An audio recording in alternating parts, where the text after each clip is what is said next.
Hello friends, ISPCS study के इस online platform पे आपका स्वागत है। जैसा कि आपको पता है कि विजन आईएएस की मैगज़ीन मैं करा रहा था, बीच में थोड़ी तबीयत मेरी ठीक नहीं थी, इसी वजह से क्लासेस रुकी हुई थी और मैं साइंस एंड टेक्नोलॉजी को शुरू करने वाला हूँ और उसके पहले की सारी चीज़ें कंप्लीट हो चुकी हैं। साइंस एंड टेक का जो जो भी प्री के पर्सपेक्टिव से इम्पोर्टेंट चीज़ें हैं, बस उसी को आज बचा हुआ था, तो उसी को मैं आज कंप्लीट कराऊँगा। इसके बाद ये जो विजन है इसकी मैगज़ीन जो अगस्त वाली थी वो ख़त्म हो जाएगी, तो हम लोग सितंबर वाली जो मैगज़ीन आ गई है उसको हम शुरुआत करेंगे। चलिए शुरू करते हैं। इंडिया स्टैक भारत ने क्या किया है, इंडिया स्टैक साझा करने हेतु त्रिनाड और टोबैगो के साथ क्या किया है, एक समझौता ज्ञापन पे हस्ताक्षर किए हैं। किसके साथ? इंडिया स्टैक साझा करने के लिए किसके किसके साथ किया है समझौता? त्रिनाड और टोबैगो के साथ। ठीक है, इसका समझौते का उद्देश्य क्या है? परस्पर डिजिटल प्रगति के लिए अनुकूलित इंडिया स्टैक समाधानों को यह अपनाने में मदद करेगा। इन समाधानों में डिजिटल पहचान, डेटा और डिजिटल भुगतान की सेवाएं शामिल हैं। इससे पहले भी क्या है, भारत इंडिया स्टैक साझा करने के लिए पपुआ न्यू गिनी, ठीक, आर्मेनिया, सियरा लियोन, सूरीनाम, ये अन्य देशों के साथ क्या है, MOU पे हस्ताक्षर कर चुके हैं। इंडिया स्टैक है क्या? India stack open AI application program interface और डिजिटल पब्लिक गुड्स का क्या है, एक सेट है। इसका उद्देश्य क्या है कि बड़ी आबादी के लिए पहचान, डेटा, डिजिटल भुगतान से संबंधित आर्थिक संभावना और लाभों को क्या करना है, संभव बनाना है। ठीक, जो एप्लीकेशन प्रोग्राम इंटरफेस होता है, API होता है, ये क्या है, एक डिफाइंड जो सेट होते हैं, नियमों उनका सेट होता है। ये क्या करते हैं, अलग अलग एप्लीकेशन को एक दूसरे से क्या करते हैं, कम्युनिकेट करने में सक्षम बनाते हैं। ठीक है, तो ये इसके साथ समझौता किया है ट्रिनिडाड और टोबैगो के साथ। ठीक, इसको आपको ध्यान देना है। अब इंडिया स्टैक के जो जो अलग-अलग घटक हैं, उसका स्वामित्व, उसका रख-रखाव है, उसका उत्तरदायित्व क्या है, अलग-अलग एजेंसियों के पास है। अब अभी उदाहरण के लिए देख लीजिए कि जो आधार है, इसका स्वामित्व और प्रबंधन कौन करता है? UIDAI यानी भारतीय विशिष्ट पहचान प्राधिकरण के द्वारा इसका स्वामित्व और प्रबंधन किया जाता है। डिजी लॉकर, आप लोग जो भी यूनिवर्सिटीज़ में पढ़े होंगे, डिजी लॉकर आप लोग बनाते ही हैं, तो इसका प्रबंधन कौन करता है? इलेक्ट्रॉनिक्स और सूचना प्रौद्योगिकी मंत्रालय के अधीन ये होता है। यूनिफाइड पेमेंट इंटरफेस यानी UPI का नियंत्रण कौन करता है? NPCI, UPSC में एक बार सवाल ये पूछा हुआ है, PYQ है ये। ठीक है, NPCI national payment corporation of India, इसके द्वारा यह UPI का नियंत्रण होता है।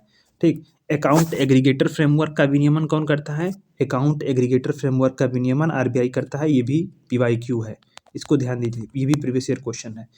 ठीक है, तो इसके साथ क्या है, अब इसका महत्व देख लेते हैं कि इंडिया स्टैक का महत्व क्या है। यह सरकारों, व्यवसायों, स्टार्टअप आदि को उपस्थिति रहित, कागज रहित और नकदी रहित सेवा की ओर वितरण बनाने में समर्थन आता है। डिजिटल अर्थव्यवस्था के सभी रूपों में सिनर्जीज स्थापित करने में मदद करता है और सभी नागरिकों की डिजिटल सेवाओं तक पहुंच का विस्तार करता है। यह डेटा तक समान पहुंच प्रदान करके विशेष रूप से AI और मशीन लर्निंग जैसी तकनीकों में नवाचार और उद्यमशीलता को बढ़ावा देता है। इसकी परतें क्या है? पहचान आधारित परत है, यानी विशिष्ट ID दी जाएगी, जैसे आधार हो, KYC हो, ई-साइन हो, इसके लिए एप्लीकेशंस हैं। दूसरा इसका भुगतान आधारित परत है, यानी इसके लिए क्या है कि किसी अन्य को भुगतान करने की सुविधा देता है, जैसे ये बहुत तेज हो, वहनीय हो, और ये मतलब जैसे UPI हो गया, आधार पेमेंट ब्रिज हो गया, ये सब तमाम इसके एप्लीकेशंस हैं। और फिर डेटा आधारित परत हो, यानी डेटा को सुरक्षित तरीके से साझा कर सके, जैसे डिजी लॉकर हो, अकाउंट एग्रीगेटर हो, ठीक है, कंसेंट आर्किटेक्ट हो, ये सब तमाम चीज़ें इसके एप्लीकेशंस हैं। तो ये आपको समझ में आ गया होगा। Release of radio active water, अब क्या है, जब क्यों न्यूज़ में है, जापान क्या करेगा, 12 वर्ष बाद फुकुशिमा परमाणु संयंत्र से 1.3 मिलियन टन जो उपचारित रेडियो जो धर्मी जल है वो प्रशांत महासागर में छोड़ेगा। यह संयंत्र का 2011 के भूकंप और सुनामी की चपेट में आया था। इसका निष्पादन कौन करेगी? टोक्यो इलेक्ट्रॉनिक पावर कंपनी टेप्को करेगी। ठीक, फुकुशिमा क्या है, देश के पूर्वी तट पर स्थित है, राजधानी टोक्यो से लगभग 220 किलोमीटर नॉर्थ ईस्ट में है, यानी कि नॉर्थ ईस्ट में इस दिशा में है। ठीक है, ये आपकी 4 दिशाएं होती हैं, तो नॉर्थ ईस्ट में हो गया। ठीक, इसके साथ क्या है कि इसने जापान का दावा है कि इसके लिए इसने एडवांस लिक्विडिंग प्रोसेसिंग सिस्टम ALPS का प्रयोग किया है। यह पंपिंग और फिल्ट्रेशन प्रणाली है जो ट्रिटेनियम को छोड़ करके जो जल में अधिकतर जो रेडियोधर्मी पदार्थ है उसको हटा देती है। ठीक, अब ट्रिटेनियम क्या है, ये जो हाइड्रोजन का क्या है, आइसोटोप है, इस जल से अलग करना बहुत कठिन होता है। जल में है H2O, जल की फार्मूला है, तो H में हाइड्रोजन का ये क्या है, ट्रिटेनियम जो है इसका आइसोटोप है। ठीक है, इसको निकालना बहुत कठिन होगा, तो इसी को छोड़ करके जो ट्रिटियम है उसको छोड़ करके बाकी सबको हटा देता है। ठीक है, इससे जुड़ी चिंताएं क्या हैं कि ट्रिटियम युक्त जो जल है वो शरीर में पहुंचने से DNA को नुकसान होगा, ठीक, ल्यूकेमिया, एनीमिया, रक्तस्राव जैसी स्वास्थ्य संबंधी समस्याएं उत्पन्न होंगी। मृदा में जो मौजूद पोषक तत्व है उसको नष्ट कर सकेगा। समुद्र प्रदूषित होगा। नमक और समुद्री खाद्य पदार्थों की कीमतों में बढ़ोतरी होगी। चीन ने क्या किया है, फुकुशिमा और टोक्यो सहित जापान से समुद्री खाद्य आयात पर प्रतिबंध लगा दिया गया है। इंपॉर्टेंट फैक्ट प्री के लिए ये है कि IAEA एक अंतर सरकारी संगठन है। यह ध्यान देना है, अंतर सरकारी संगठन, ये संगठन पे शब्द पे ध्यान दीजिए, अंतर सरकारी, इंटर गवर्नमेंटल। ये 1997 में स्थापित किया गया था। इसका उद्देश्य क्या है, परमाणु ऊर्जा के शांतिपूर्ण उपयोग को बढ़ावा देना है। परमाणु हथियारों सहित किसी भी सैन्य उद्देश्य के लिए इसके उपयोग पर रोक लगाना है। तीसरा आर्टिकल आता है green hydrogen standard. Green hydrogen standard क्या है, नवीन और नवीकरणीय ऊर्जा मंत्रालय ने राष्ट्रीय ग्रीन हाइड्रोजन मिशन के तहत क्या है, भारतीय ग्रीन हाइड्रोजन मानकों को अधिसूचित किया है। इंटरनेशनल एटॉमिक एनर्जी एजेंसी, ठीक है, IAEA का फुल फॉर्म है। नवीकरणीय और नवीन ऊर्जा मंत्रालय ने राष्ट्रीय ग्रीन हाइड्रोजन मिशन के तहत भारतीय ग्रीन हाइड्रोजन मानकों को अधिसूचित किया है। अब इस अधिसूचना में क्या है, उत्सर्जन की एक उच्चतम सीमा को रेखांकित किया गया है। इस सीमा से कम उत्सर्जन करके जो भी उत्पादित हाइड्रोजन होंगे उसको क्या बोलते हैं, ग्रीन हाइड्रोजन के रूप में उसको वर्गीकृत किया जा सकेगा। इस जल को क्या है, हाइड्रोजन और ऑक्सीजन में विभाजित करके हाइड्रोजन को उत्पन्न किया जाता है। इसके लिए क्या है, जीवाश्म और नवीकरणीय ऊर्जा का उपयोग होता है। अब परिभाषा देखिए ग्रीन हाइड्रोजन का। ग्रीन हाइड्रोजन का उत्पादन क्या है, नवीकरणीय ऊर्जा का उपयोग करके किया जाता है। इसमें इलेक्ट्रोलाइसिस या बायोमास कन्वर्जन के माध्यम से उत्पादन किया जाता है। बायोमास कन्वर्जन क्या है, यह वह प्रक्रिया है जिसके तहत हाइड्रोजन और बायोगैस दोनों को साथ साथ क्या करेंगे, उत्पादन करेंगे। उत्सर्जन की सीमा क्या होगी, वेल टू गेट उत्सर्जन, यानी कि प्रति किग्रा के लिए H2 के लिए, ठीक है, यानी वेल टू गेट उत्सर्जन मतलब क्या है, अर्थात जल शोधन और विद्युत अपघटन और गैस शुद्धिकरण आदि है, ये प्रति किग्रा हाइड्रोजन के लिए 2 किलोग्राम CO2 से अधिक नहीं होना चाहिए। ठीक है, नोडल प्राधिकरण कौन है, ऊर्जा दक्षता ब्यूरो। ऊर्जा दक्षता ब्यूरो जो है ये क्या करेगा, इसकी निगरानी करेगा, ग्रीन हाइड्रोजन उत्पादन की निगरानी करेगा। बहुत इंपॉर्टेंट है, नोडल एजेंसी बहुत पूछता है, ऊर्जा दक्षता ब्यूरो, इसके बारे में ध्यान देना है। 2030 तक के लिए इसके लक्ष्य क्या है, प्रतिवर्ष कम से कम 5 मिलियन मैट्रिक टन की जो ग्रीन हाइड्रोजन उत्पादन क्षमता को हासिल करना है। वार्षिक ग्रीन हाउस गैस उत्सर्जन में लगभग 50 MMT की कमी लाना है। देश भर में 125 गीगावाट की नवीकरणीय ऊर्जा क्षमता को स्थापित करना है। कुल आयात में 1 लाख करोड़ रुपए से अधिक की कमी करना है। इसका लक्ष्य क्या है, NGHM का भारत को ग्रीन हाइड्रोजन और इसके उत्पाद के उत्पादन, उपयोग और निर्यात के लिए एक वैश्विक केंद्र के रूप में इसको स्थापित करना। कार्यक्रम क्या है, कार्यक्रम के लिए वित्तीय प्रोत्साहन के लिए ग्रीन हाइड्रोजन संक्रमण हेतु रणनीतिक हस्तक्षेप कार्यक्रम और अनुसंधान और विकास के लिए सिप आधारित PPP फ्रेमवर्क, यानी कि प्राइवेट पब्लिक पार्टनरशिप फ्रेमवर्क की क्या करना है, यहाँ पे तैयार करना है। चौथा एक आर्टिकल आता है ग्राफीन एरोरा कार्यक्रम। ग्राफीन एरोरा कार्यक्रम ये क्या है, ये इलेक्ट्रॉनिक्स और सूचना प्रौद्योगिकी मंत्रालय ने ग्राफीन एरोरा कार्यक्रम को आरंभ किया है। इसका कार्यान्वयन कैसे होगा, यह कार्यान्वयन डिजिटल यूनिवर्सिटी केरल, ठीक है, MEIT केरल राज्य सरकार और उद्योग साझेदारों के ज्वाइंट फाइनेंस के साथ इसको क्या करेगा, कार्यान्वित किया जाएगा। उद्देश्य क्या है, ग्राफीन अनुसंधान और इसके व्यवसायीकरण में मौजूद कमियों को उसको समाप्त करना, इसका क्या है उद्देश्य है। ग्राफीन क्या है, कार्बन का एक अपरूप है जो कार्बन परमाणुओं की एकल परत होती है, ये उसी से बना होता है। ये परमाणु जो है मधुमक्खी के जो मतलब कटकोड़ी जो छत्ते वाली जाली होती है उसमें कस के बंधे रहते हैं। ठीक है, अब इसको आप देखिए, अब NCERT पढ़ेंगे क्लास 9 की, उसमें ग्राफीन को दिया बनाया उसका, जैसे ऐसे ऐसे ऐसे बने रहेंगे, ऐसे, ठीक, फिर ऐसे, मतलब पूरा अभी ये इसमें जुड़ा रहेगा, ऐसे जुड़ा रहेगा, ऐसे जुड़ा रहेगा, ऐसे जुड़ा रहेगा, मतलब एकदम पूरा एकदम जालीदार इसमें ज्वाइंट बने रहते हैं, सब एक दूसरे से जुड़े रहते हैं।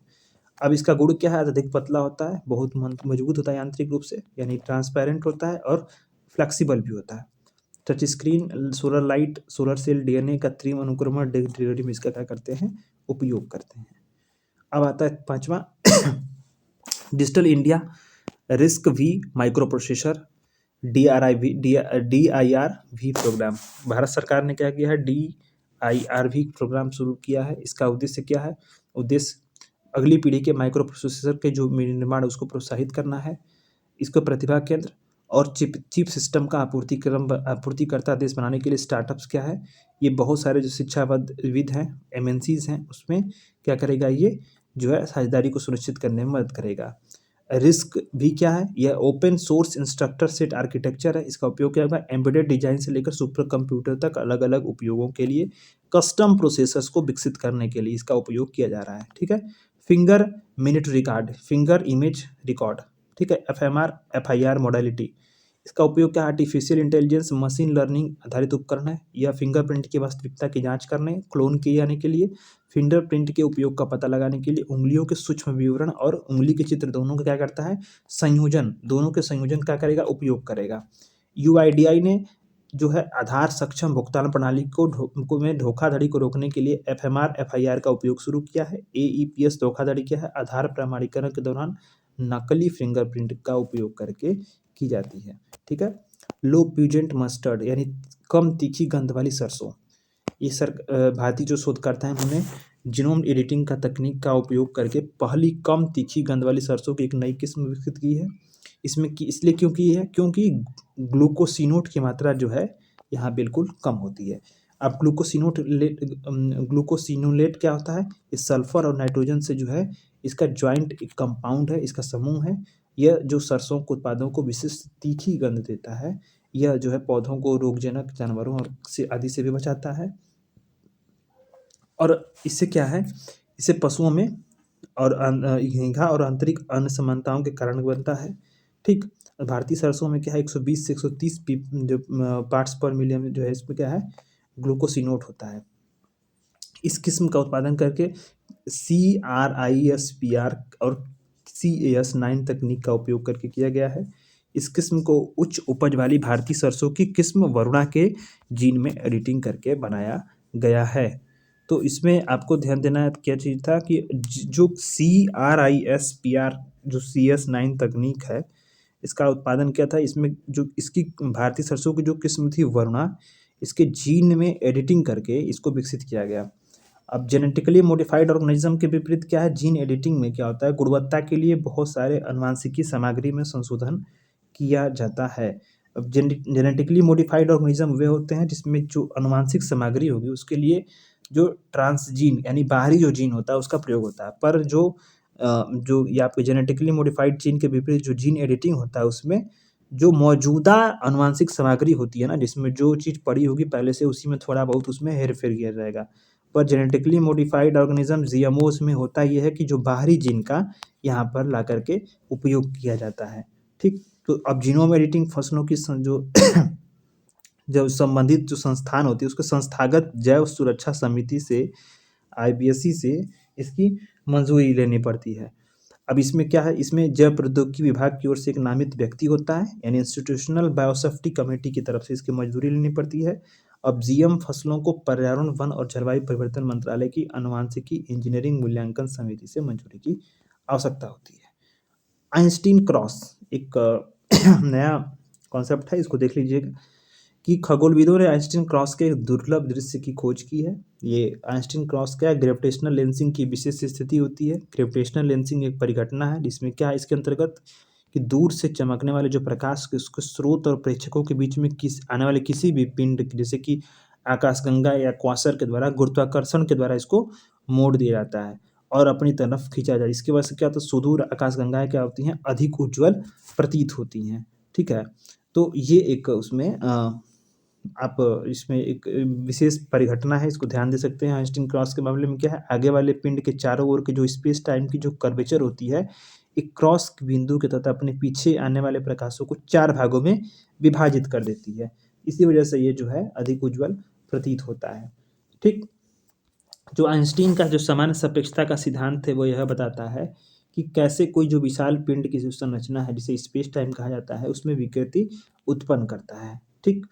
अब किसी पिंड का द्रव्यमान यानी मास जितना अधिक होगा वो स्पेस टाइम में उतना अधिक विकृति उत्पन्न करेगा। अब आता है इस बहुत इंपॉर्टेंट टॉपिक, मेंस के हिसाब से भी है इंपॉर्टेंट और प्री के हिसाब से भी यहाँ पे है, स्पेस डेब्रिस यानी अंतरिक्ष मलबा। अब इसमें क्या है, ऑस्ट्रेलियाई तट पे भारतीय जो अंतरिक्ष अनुसंधान संस्थान है इसरो के रॉकेट का क्या मिला है, मलबा मिला है। अंतरिक्ष मलबे में क्या है कि प्राकृतिक उल्कापिंड और कृत्रिम दोनों के जो अवशेष होते हैं वो मौजूद होते हैं। अंतरिक्ष मलबे में योगदान देने वाले देशों में शीर्ष में कौन है, रूस शीर्ष पे है, इसके बाद चीन है, अमेरिका है, चीन है और फ्रांस है। अंतरिक्ष मलबे का प्रभाव क्या है? इससे समुद्री जीवन के लिए खतरा होता है या प्रदूषण का क्या है? एक स्रोत है। ये एक बहुत बड़ा चुनौती भी है। अब इस हज़ारों की संख्या में क्या है, जो भी लॉन्च किए गए, जो अप्रयुक्त हो चुके हैं प्रक्षेपण यान अंतरिक्ष में बिखरे अर्थात चक्कर लगा रहे होते हैं। इससे अंतरिक्ष स्टेशन से टकराने का खतरा बना रहता है। अब इसके लिए नियम, जो इसको प्रशासित करने वाले नियम कौन से हैं कि स्पेस ऑब्जेक्ट से होने वाले नुकसान के लिए अंतर्राष्ट्रीय दायित्व पर जो कन्वेंशन 1972 है, ये इससे संबंधित है। ये अभी समय क्या करता है? क्षति के दावों के निपटान के लिए प्रक्रियाओं का प्रावधान करता है। 1 जनवरी 2023 तक भारत सहित 98 देशों ने इस कन्वेंशन का क्या कर दिया है? अनुमोदन कर दिया है। जो आउटर स्पेस ट्रीटी है 1967 द्वारा, इसे निर्धारित फ्रेमवर्क को मजबूत करने के लिए अपनाया गया था। आउटर स्पेस ट्रीटी क्या है? चंद्रमा और अन्य खगोलीय पिंडों सहित बाहरी अंतरिक्ष के शांतिपूर्ण अन्वेषण सहित देशों की गतिविधियों को विनियमित करने के लिए बनाया गया था। अंतरिक्ष मलबे की समस्या के लिए कौन कौन सी पहले की गई हैं? मेंस के लिए बहुत इंपॉर्टेंट है, ये मेंस के में आप लिख सकते हैं। अंतरिक्ष पिंडों की ट्रैकिंग और निगरानी करने के लिए ISRO system for safe and sustainable operations की शुरुआत की गई है। Project network for space object tracking and analysis की मलबे की स्थिति की प्रत्यक्ष सूचना प्रदान करता है।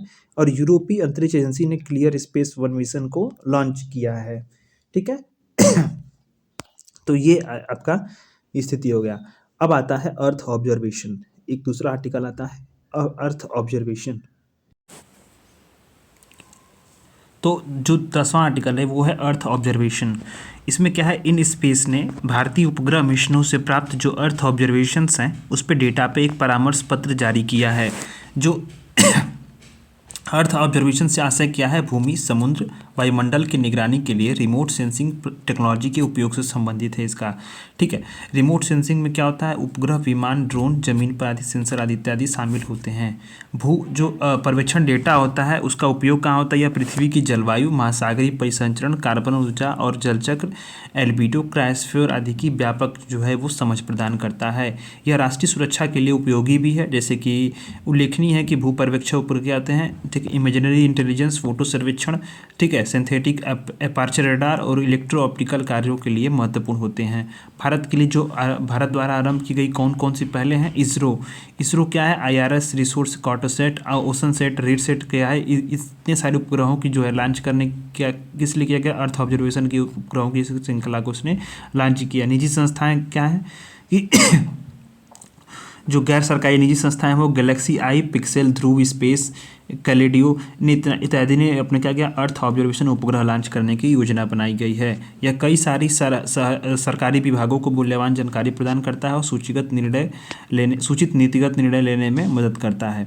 ठीक, इन स्पेस क्या है? भारत के अंतरिक्ष विभाग के अंतर्गत ये क्या है? एक सिंगल विंडो और जो है स्वायत्त नोडल एजेंसी है। यह संस्था क्या करती है? अंतरिक्ष उद्योग में निजी निवेश और नवाचार को प्रोत्साहित करती है।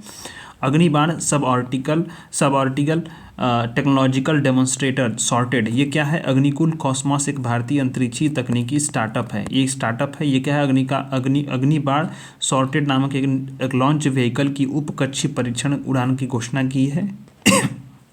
इसके बारे में जानना जरूरी है क्योंकि ये क्या है कि एग्निलेंट इंजन द्वारा संचालित एक सिंगल स्टेज आधारित लॉन्च व्हीकल है। पूरी तरह से 3D प्रिंटेड, सिंगल पीस और सेमी क्रायोजेनिक है। यह अधिकतम 100 किलोग्राम के पेलोड को 700 किलोमीटर तक की लो अर्थ ऑर्बिट में ले जा सकता है। ठीक है, तो ये इंपॉर्टेंट है, इसमें ज़्यादा ध्यान देने की जरूरत नहीं है। जो जो चीज़ें बस है उसको आप ध्यान दीजिए। ठीक है, ग्रैको क्या है? Demonstrator rocket for agile cislunar operations DRACO program. ये किसके द्वारा लॉन्च की गई है? नासा और defence advance research product agency DARPA के द्वारा। ठीक है, इसका लक्ष्य क्या है? परमाणु संचालित अंतरिक्ष अनुमोदन प्रणाली का निर्माण करना। ठीक, अब ये यूरेनियम का कम सम्मिलित रूप से उपयोग करेगा। 2027 में इसका उड़ान परीक्षण होगा। ठीक है, अब एक आता है STEREO A spacecraft, solar terrestrial relations observatory STEREO spacecraft क्या है? नासा का अंतरिक्ष यान है। यह सूर्य और पृथ्वी के बीच से गुजरा है। ये घटना लगभग 17 साल पुराने मिशन की पृथ्वी के समीप से पहले फ्लाई बाई को दर्शाती है। यह वैज्ञानिकों को समझने में मदद करेगा कि कोरोनल मास इजेक्शन जो होता है इसका चुंबकीय पृथ्वी के मार्ग में कैसे विकसित होता है। ठीक, फ्लाई बाई का नाम यहाँ आया। फ्लाई बाई क्या होता है? ये एक अंतरिक्ष यान की वैज्ञानिक डेटा एकत्रित करने के लिए किसी खगोलीय पिंड के काफ़ी करीब की ये उड़ान होती है, इसी को फ्लाई बाई बोलते हैं। ठीक है, 2006 में इसको लॉन्च किया गया था। ये स्टेरियो क्या, सूर्य से पृथ्वी की ओर होने वाली ऊर्जा और पदार्थों के प्रवाह का पता लगाता है। ठीक, तो बस इतना आप जान लीजिए, बाकी चीज़ें छोड़ दीजिए। अब आता है गैलेक्सी ESO 300 और 16। ये क्या है? हबल स्पेस टेलीस्कोप ने एक असमान आकार की आकाशगंगा इरेगुलर ESO 300 सूर्य की क्या है तस्वीर ली है। असमान आकार वाली आकाशगंगा में क्या है? स्पेशल स्पायरल आर्म्स और इलिप्टिकल शेप्स का अभाव होता है। ठीक, आमतौर पर इन आकाशगंगाओं में देखा जाता है कि यह आकाशगंगा पृथ्वी से 28.7 मिलियन प्रकाश वर्ष दूर एडेनल नक्षत्र में अवस्थित है। इसके आकार एक बादल के समान प्रतीत होते हैं। इसमें कई सारे लघु तारे एक साथ गुच्छे के रूप में होते हैं। हब्बल स्पेस टेलीस्कोप को जो है 1990 में लॉन्च किया गया था। यह क्या है? नासा और EU अंतरिक्ष एजेंसी की क्या है? संयुक्त परियोजना है, ज्वाइंट परियोजना है। ठीक है, निराक्षी बहुत इंपॉर्टेंट है। भारत ने अपनी तरह का पहला ऑटोनॉमस, ठीक है, अंडर वाटर व्हीकल AUV निराक्षी को लॉन्च किया है। इसका नाम है निराक्षी। ठीक, इसका उपयोग क्या? खदान का पता लगाने, खदानों को बंद करने, जल के नीचे सर्वेक्षण इत्यादि के लिए इसको विकसित किया गया है। पानी के अंतर 4 घंटे तक रह सकता है, 300 मीटर की गहराई तक जा सकता है।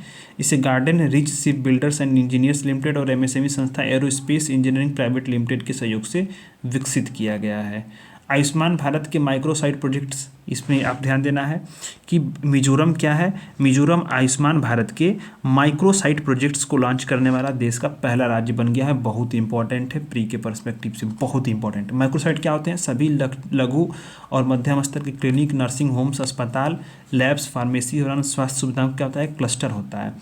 ये आयुष्मान भारत डिजिटल मिशन के तहत है और गरीबों को डिजिटल स्वास्थ्य सेवाएँ प्रदान करते हैं।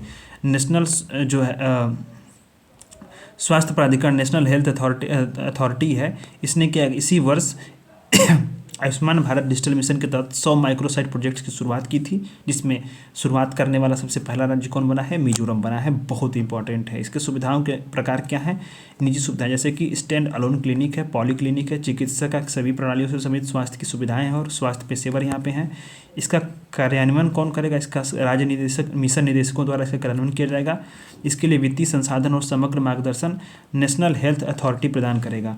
ये क्या है? माइक्रोसाइट्स ABDM को अपनाने में निजी अस्पतालों के सामने आने वाली चुनौतियों से निपटेंगे। डिजिटलीकरण की एक अतिरिक्त लागत के रूप में देखा जाता है। विनियामक निगरानी के बढ़ने की आशंका होती है। डेटा सुरक्षा संबंधी समस्या मौजूद इत्यादि होती है। जो है ABDM एक फ्लैगशिप डिजिटल स्वास्थ्य पहल है, जिसे 2021 में लॉन्च किया गया था। इसका उद्देश्य क्या है? राष्ट्रीय स्वास्थ्य डिजिटल परितंत्र को विकसित करना। यह स्वस्थ डेटा की इंटरऑपरेबिलिटी को सक्षम बनाने वाला ऑनलाइन प्लेटफॉर्म तैयार करेगा। ठीक है। अब यह था 17वां आर्टिकल, फार्मा मेडिटेक में अनुसंधान और नवाचार को प्रोत्साहन। प्रीप योजना बहुत इंपॉर्टेंट है। प्रीप योजना, promotion of research and innovation in pharma sector. इसका जो इसकी अब सबसे इम्पॉर्टेंट बात है कि इसको किसने अधिसूचित किया है? तो रसायन और उर्वरक मंत्रालय। बहुत कंफ्यूजिंग है ये, इसलिए आपको ध्यान देना है। प्री में यहाँ पे सवाल UPSC इसको फंसा सकता है। इसका उद्देश्य क्या है? प्राथमिकता वाले क्षेत्रों में अनुसंधान और विकास के लिए उद्योग और शिक्षा जगत के संपर्क को बढ़ावा देना है। इसकी अवधि 5 वर्ष है, 2027-28 तक। ये बहुत इंपॉर्टेंट है UPPCS के लिए। ठीक है, इसके 2 घटक हैं कि इसके अनुसंधान अवसंरचना को मजबूत करना। यह कार्य राष्ट्रीय औषधि शिक्षा और अनुसंधान संस्थान में उत्कृष्टता केंद्र स्थापित करके पूरा किया जाएगा। औषधि क्षेत्र में उच्चतर शिक्षा और उच्च स्तरीय अनुसंधान के लिए 7 NIPERS को राष्ट्रीय महत्व के संस्थान के रूप में स्थापित किया गया है। 6 प्राथमिकता वाले क्षेत्रों में फार्मा मेडटेक क्षेत्र में अनुसंधान को बढ़ावा देगा। इसमें नए रासायनिक, जैविक संस्थान और फाइटोफार्मास्यूटिकल्स होंगे, जटिल जेनेरिक्स और बायोसिमिलर होंगी और परिशुद्ध चिकित्साएं होंगी। ये फार्मा सेक्टर में रिसर्च को बढ़ावा देने की क्यों आवश्यकता है? चूँकि क्या है, ये मेंस का सवाल में ये पॉइंट में लिख सकते हैं आप कि नई दवाओं की खोज से वैश्विक स्तर पर बीमारियों का बोझ कम होगा। पेटेंट के तहत आने वाली दवाइयों के लिए आयात पर निर्भरता कम होगी। ठीक है। अब वैश्विक चिकित्सा उपकरणों से भारत की बाजार की हिस्सेदारी 1.5% है और वैश्विक फार्मा उद्योग में भारत की हिस्सेदारी केवल 3.4% है, जिसको बढ़ाने की आवश्यकता। इसलिए जो है फार्मा इंडस्ट्री में रिसर्च को बढ़ावा देने की सबसे महत्वपूर्ण आवश्यकता महसूस हुई है। ठीक है। इसमें जो 6 प्राथमिकता क्षेत्र वाले जिसमें होंगे, इसमें चिकित्सा उपकरण, ऑर्फन ड्रग्स और AMR के लिए भी, दवा का विकास के लिए जो है ये शामिल होगा। पात्रता कौन होगी? भारत में पंजीकृत कोई भी कंपनी इसके लिए पात्र होगी। मूल्यांकन और अनुमोदन कौन करेगा? फार्मास्यूटिकल सचिव की अध्यक्षता में एक समिति करेगी। निगरानी और कार्यान्वयन कौन करेगा? नीति आयोग के CEO की अध्यक्षता में एक अधिकार प्राप्त समिति करेगी। कार्यान्वयन कौन करेगा? यह प्रबंधन एजेंसी के माध्यम से किया जाएगा। गुड मैन्युफैक्चरिंग प्रैक्टिस क्या होती है, अब ये जानना जरूरी है। तो गुड मैन्युफैक्चरिंग प्रैक्टिसेस, यह केंद्रीय स्वास्थ्य और परिवार कल्याण मंत्रालय ने गुड मैन्युफैक्चरिंग प्रैक्टिसेस के अनिवार्य तौर पर क्रियान्वयन के लिए समय सीमा को निर्धारित किया है। यह सुनिश्चित करता है कि उत्पादों का विनिर्माण और नियंत्रण निर्धारित गुणवत्ता मानकों के अनुसार हो। WHO ने GMP के लिए विस्तृत दिशा निर्देश तैयार किए हैं। अब यह 250 करोड़ रुपए से अधिक वार्षिक टर्नओवर वाले दवा निर्माताओं को 6 माह के भीतर अनिवार्य रूप से GMP मानकों को अपनाना होगा और 250 करोड़ रुपए से कम के लिए दवा कंपनियों के लिए 1 साल का समय होगा। ठीक है। GMPs क्या होती हैं? Good manufacturing practices. इस प्रणाली को पहली बार 1988 में औषधि एवं प्रसाधन सामग्री नियम 1945 की एम्स अनुसूची में शामिल किया गया था और इसको संशोधित करके WHO के मानकों के अनुरूप बनाया गया था। ठीक है। अब क्या है, इसके प्रमाणीकरण का महत्व क्या है? यह उत्पादों के अप्रत्याशित संदूषण, गलत लेबलिंग इत्यादि जोखिमों को कम करता है। दवाओं के निर्यात के लिए प्रमाणीकरण आवश्यक है, जिससे दवाओं की विश्वसनीयता बढ़ जाती है। यह प्रधानमंत्री भारतीय जन औषधि परियोजना के तहत उत्पादों की खरीद के लिए बेहद आवश्यक है। ठीक है। 19वां आर्टिकल आता है कि महामारी से संबंधित स्वास्थ्य, सामाजिक, आर्थिक सुभ्यता और जोखिम फ्रेमवर्क फेवर। ठीक है। और रिस्क फ्रॉम पैंडेमिक्स बहुत इंपॉर्टेंट है। अब इसमें क्या है यह फ्रेमवर्क क्या है? G20 टास्क फोर्स के आग्रह पर WHO, वर्ल्ड बैंक, IMF और यूरोपीय निवेश बैंक ने तैयार किया है। ठीक है। यूरोपीय निवेश बैंक ने इसको तैयार किया है। WHO, ठीक, और विश्व बैंक, वर्ल्ड बैंक, IMF और यूरोपीय निवेश बैंक बहुत इंपॉर्टेंट। इसका उद्देश्य क्या है? महामारी जनित स्वास्थ्य और आर्थिक सुविधाओं और उसके परिणाम स्वरूप उत्पन्न होने वाले जोखिमों को क्या करना है? बेहतर तरीके से समझना है। इसमें 2 घटक शामिल हैं। इसका व्यवस्थागत कमजोरियों को पहचान करने, नीतिगत निर्णय लेने और निवेशों का मार्गदर्शन करने में सहायता होंगे। इसका महत्व क्या होगा? यह महामारी से संबंधित में राष्ट्रीय, अंतर्राष्ट्रीय रणनीतियों और निवेश संबंधी प्राथमिकताओं को बताने के लिए काफ़ी महत्वपूर्ण साधन होगा। वैश्विक माहौल के नियमित आकलन और उसकी समझ के लिए रूपरेखा प्रदान करेगा। सुसंगत नीतियों पर चर्चा के लिए अलग अलग मंत्रालय इसका संदर्भ लेंगे। क्षेत्रीय और राष्ट्रीय स्तर पर निवेश संबंधी योजनाएं बनाने में इससे सहायता मिल सकेगी। ठीक है। तो ये आपने देख लिया। अब 20वां आर्टिकल आता है anti microbial resistance, AMR and air pollution. Lancet journal, ये बहुत इंपॉर्टेंट जर्नल है, बहुत फेमस है, विश्व प्रसिद्ध है इस साइंस के क्षेत्र में। वायु प्रदूषण से होने वाली बढ़ोतरी के लिए एंटीबायोटिक प्रतिशोध में भी वृद्धि होती है। ठीक है। ये इसका अध्ययन हुआ है कि एंटीबायोटिक प्रतिरोध में भी वृद्धि होती है जब वायु प्रदूषण में वृद्धि होती है। तो ठीक है, इसका अब ये अपनी तरह का पहला गहन वैश्विक विश्लेषण है, तो इसको आपको ध्यान देना है। AMR क्या होता है? एंटीबायोटिक प्रतिरोध को आमतौर पर रोगाणु रोधी प्रतिरोध बोलते हैं। एंटी माइक्रोबियल रेसिस्टेंस, ये स्थिति तब उत्पन्न होती है जब कोई सूक्ष्म जीव जैसे कि बैक्टीरिया, वायरस, कवक और परजीवी समय समय के साथ क्या है कि रोगाणु रोधी दवाओं के खिलाफ प्रतिरोध क्षमता हासिल कर लेते हैं। ठीक है। तो अध्ययन में क्या आया कि जब प्रदूषण PM 2.5 यानी PM है पार्टिकुलेट मैटर 2.5 में जब 1% की वृद्धि होती है तो एंटीबायोटिक में एंटीबायोटिक AMR में रेसिस्टेंस में 0.5 से लेकर के 1.9% तक की बढ़ोतरी होती है। ये एक मतलब अध्ययन का विषय है। ठीक है। इसमें ज़्यादा कुछ नहीं जानना, ये इम्पोर्टेंट है। G20 वाला, जितना G20 का 3 आर्टिकल्स हैं इसमें ये बहुत इंपॉर्टेंट है। इसमें क्या है कि AMR पर नियंत्रण हेतु G20 welcome global initiative to curtail AMR। ठीक है। वैश्विक एंटीबायोटिक अनुसंधान और विकास साझेदारी ने, ठीक है, और ये जो ग्रेड B है, जो ये एंटीबायोटिक रेसिस्टेंस से निपटने के लिए WHO की और अन्य की मदद से एक गैर लाभकारी संस्थान है। ठीक है। तो यह दवा प्रतिरोधी संक्रमणों के विकास और उपचारों तक क्या है उन तक पहुंच में तेजी लाने के लिए गठित की गई है। ठीक। अब सिक्योर, ये क्या है? ये निम्न और मध्य आय वाले देशों में आवश्यक एंटीबायोटिक दवाओं का पहुंच विस्तार करने वाला पहला समर्पित तंत्र है। ठीक। ये क्या है? ये WHO और ग्रेटेप द्वारा संयुक्त रूप से विकसित किया गया है, सिक्योर। ठीक। और क्रैबएक्स क्या है? ये एंटीबैक्टीरियल इनोवेशंस में तेजी लाने के लिए समर्पित पहला एक वैश्विक गैर लाभकारी संगठन है, गैर लाभकारी साझेदारी। ठीक है। तो ये 3 चीज़ें हैं। अब एक बहुत इंपॉर्टेंट है प्री के लिए, 2023 में सवाल आया था, ठीक है, पब्लिक ट्रांसपोर्ट पे, G20 पब्लिक ट्रांसपोर्ट पे, उसी तरह से पेंडेमिक फंड पे भी G20 में आ सकता है सवाल। तो सवाल जिस तरह है उस तरह का पैटर्न को समझना बहुत जरूरी होता है। तो पशुपालन और डेयरी विभाग को भारत की पशु स्वास्थ्य प्रणाली को मजबूत करने के लिए महामारी कोष के तहत 25 मिलियन अमेरिकी डॉलर का अनुदान दिया जाएगा। किस लिए? यह कोष महामारी से निपटने की तैयारी और प्रतिबद्धता हेतु भारत में पशु स्वास्थ्य सुरक्षा सुदृढ़ीकरण की पहल के लिए मदद ली जाएगी। इस जो G20 महामारी कोष होगा इंडोनेशिया के जस्ता में, G20 का दिन 2022 में 1.4 बिलियन डॉलर का से इस कोष का गठन किया गया। इसका लक्ष्य क्या है? भविष्य की किसी संभावित वैश्विक महामारी से निपटने के लिए महत्वपूर्ण निवेशों का फाइनेंस करना है। दानकर्ता कौन होंगे? G20 के सदस्य देश, G20 के गैर सदस्य देश और परोपकारी संगठन। भारत इस कोष के प्रमुख दानकर्ताओं में से एक होगा। ठीक है, chromodomain helicase DNA binding protein 1 like, ठीक, CHD1L। यह अध्ययन से पता चला है कि CHD1L क्या है? जीन वेरिएंट में ह्यूमन इम्यूनोडिफिशियेंसी वायरस HIV को नियंत्रित करने की क्षमता मौजूद है। यह जीन एक प्रकार का विशेष रूप से अफ्रीकी आबादी में पाया जाता है। इस ठीक है, तो इसमें आप देख लीजिएगा। ठीक है, बस इतना ही जानिए, से अधिक ज़्यादा कुछ इसमें इंपॉर्टेंट नहीं प्री के लिए, ये एक इम्पॉर्टेंट है। ठीक, रेस्पिरेटरी सिंकाइटियल वायरस SRB, ये क्या है? ये इससे नवजात शिशुओं की रक्षा करने के लिए पहली वैक्सीन एब्राइसियो को मंजूरी दी है। यह वैक्सीन क्या है? गर्भवती महिलाओं को गर्भावस्था के बाद चरणों में दी जाती है। RSV एक अत्यधिक संक्रमित वायरस है। यह सभी आयु वर्ग के व्यक्तियों, विशेष रूप से शिशुओं, बुजुर्गों में श्वसन संक्रमण कारण बनता है। लोअर रेस्पिरेटरी ट्रैक्ट से जुड़े रोगों को उत्पन्न करने का सबसे आम कारण है ये वायरस, और 60 वर्ष से अधिक रोगों के लिए भी ये RSV वैक्सीन ये उपलब्ध है। ठीक है, ज़्यादा कुछ नहीं है इसमें, आप देख लीजिएगा।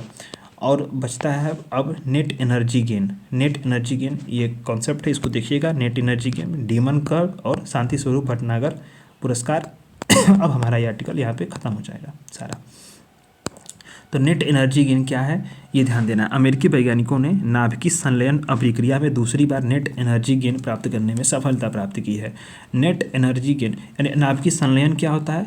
नाभिकीय जो न्यूक्लियर फ्यूजन उसको बोलते हैं। ठीक, और न्यूक्लियर फिजन दो चीज़ें होती हैं। एक न्यूक्लियर फ्यूजन, इसके तरह क्या होता है? न्यूक्लियर फ्यूजन यानी संलयन। फ्यूजन में होता यह है कि दो से अधिक जो हल्के परमाणु जुड़ करके एक बड़े परमाणु का निर्माण करते हैं। जैसे हाइड्रोजन प्लस मिल जाए तो ऐसे हीलियम का निर्माण हुआ। ठीक है, ये मान लीजिए दिन का। उसके बाद क्या है?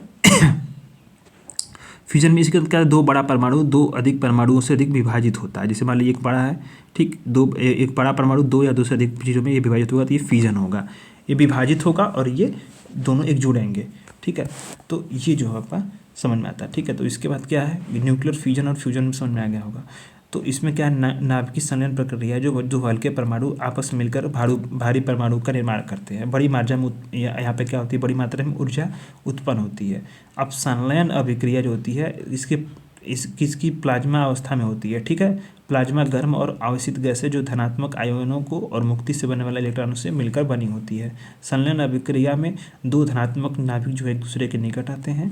ठीक, इस दौरान दोनों नाभिक दूसरे को प्रतिकर्षित भी करते हैं। इस घटना को कूलम्ब बैरियर भी कहा जाता है। इसी बैरियर को समाप्त करने के लिए बड़े पैमाने पर ऊर्जा की आवश्यकता होती है, जिसकी वर्तमान में संलयन अभिक्रिया से उत्पन्न होने वाली ऊर्जा भी अधिक होती है।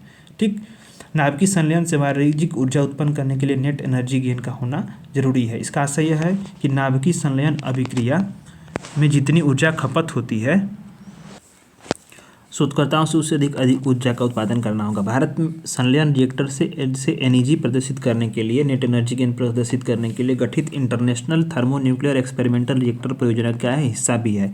और भारत ने स्वयं भी अपने स्वदेशी टोकमक आदित्य और अर्ध स्वदेशी steady state super conducting Tokmok का निर्माण भी किया है। परमाणु संलयन का महत्व क्या है? इसका स्वच्छ और सुरक्षित स्रोत है, कोई ग्रीन हाउस उत्सर्जन नहीं होता है। संलयन के लिए कच्चा माल हाइड्रोजन होता है, प्रचुर मात्रा में उपलब्ध है। ठीक है, फ्यूजन में कच्चे माल के रूप में यूरेनियम होता है। ठीक है, यूरेनियम होता है। ठीक, 1 किलोग्राम संलयन ईंधन 10 मिलियन किलोग्राम जीवाश्म ईंधन जितनी ऊर्जा प्रदान कर सकता है। डीमन कण क्या है? डीमन पार्टिकल बहुत इंपॉर्टेंट है।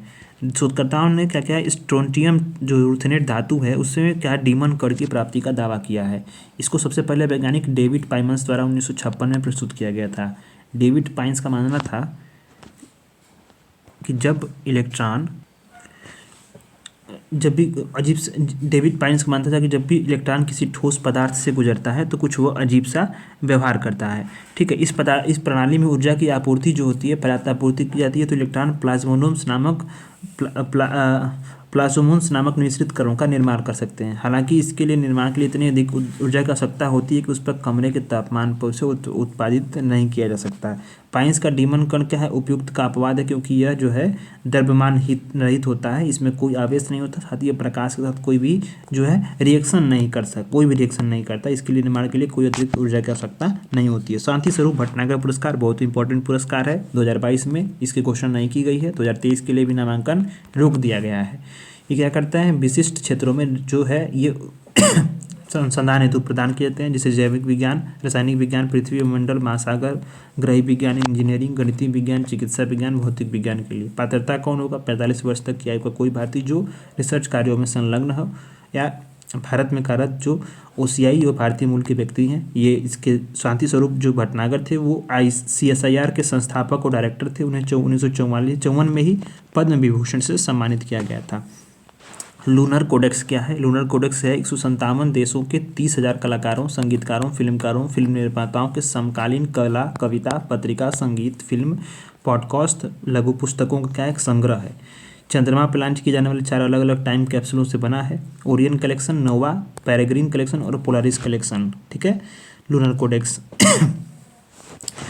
अब क्या है? भू विजन या कृषि रास्ता प्लेटफॉर्म इंटरनेट ऑफ थिंग्स यानी IoT इस पर आधारित एक स्वचालित मृदा परीक्षण और कृषि विज्ञान सलाहकार मंच है। यह 12 प्रमुख मानकों पर आधारित है।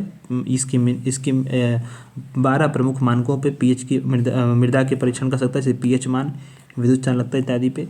मृदा स्वास्थ्य कार्ड में, सॉइल कार्ड में परिणामों की सारांशता शीघ्रता से मोबाइल भेज सकता है, कमियों को दूर कर सकता है। और जो मृदा में मौजूद हैं, इस विकासकर्ता कौन है इसके लिए? तो भारतीय कृषि अनुसंधान परिषद, भारतीय चावल अनुसंधान संस्थान IIRR हैदराबाद और कृषि तंत्र एक कृषि तकनीक स्टार्टअप है, इसके द्वारा ये बनाया गया है। ठीक है, तो ये था आपका न्यूज़ इन शॉर्ट्स जो कि साइंस एंड टेक का था, बहुत इंपॉर्टेंट था प्री के लिए। इसमें से कुछ चीज़ें प्री के लिए हैं जो आपको मैंने पूरा करा दी ताकि कोई शंका सुबह ना हो आपको कि ये नहीं पढ़ा वो नहीं पढ़ा। और बाकी चीज़ें यहाँ से अब कंप्लीट हो चुकी हैं। अब हम लोग सीधे 2-3 जो प्री के लिए फैक्ट्स हैं उसको रात की वीडियोस में डाल देंगे, और वो भी बचे हुए हैं जैसे आर्ट एंड कल्चर के कुछ प्री का फैक्ट है और कुछ प्लेसेस इन न्यूज़ है, वो उसको भी डाल देंगे वीडियो रात में। और हम लोग कल से जो है वो सितंबर महीने की जो मैगजीन है विजन एस की उसको शुरू करेंगे, और उसको रोज़ अब डेली क्लासेस होंगी 9 बजे सुबह पे जो चल रही थी टाइमिंग। अब तबीयत भी ठीक हो गई है, और उसके बाद हम लोग 10-15 दिन में ही मैगजीन को ख़त्म कर देंगे, उसको लंबा नहीं खींचना है। ठीक है, तो वीडियोस को लाइक कर दीजिएगा और डेली अब 9 बजे से सुबह आइए, क्लासेस अब कंटिन्यू होंगी। धन्यवाद।